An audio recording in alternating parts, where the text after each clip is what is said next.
Arkadaşlar bu videodan itibaren yeni nesil exec funksiyalarından danışacağıq. İlk öğreneceğimiz funksiya metin funksiya qrupuna daxil olan array to text funksiyası olacaq. Funksiyanın gördüyü iş nədir? Belə ki, array to text funksiyası ötürülmüş sayıdakı dəyərləri bir xana daxilində birləşdirir bu formada.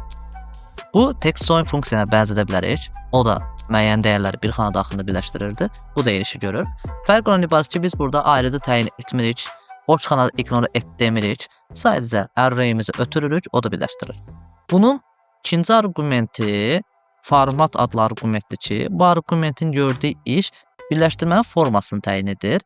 Siz daha sadə və oxunaqlı, belə ki, buradakı dəyərlər bir-birindən nöqtəli vergüldən ayrılıb. Gördüyünüz kimi bu tərəf sizin arqument ayırdığınız asıldır. Sizə vergülsə vergüldən ayrılacaq. Bir də string forması var ki bunun. Burada string formasında daha detallı birləşdirmə həyata keçirir. Belə ki, mətnləri dırnaq içərisində yazır, sütunları slashla ayırır, sətirlərə desə yenə nöqtəli vergül qoyur.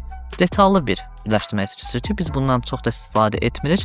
Bizə lazım ola biləcək default olaraq təyin olunan 0 modundan istifadə etməkdir. Array text'i biz müxtəlif məqsədlər üçün istifadə edə bilərik. Belə ki, hər hansı bir funksiyaların cavablarını bir xanada birləşdirmək üçün və yaxud da növbəti videoda da öyrənəcəyimiz byco və borrow funksiyaları ilə sətirləri və sütunları birləşdirib müxtəlif əməliyyatları daha da sadələşdirə bilərik.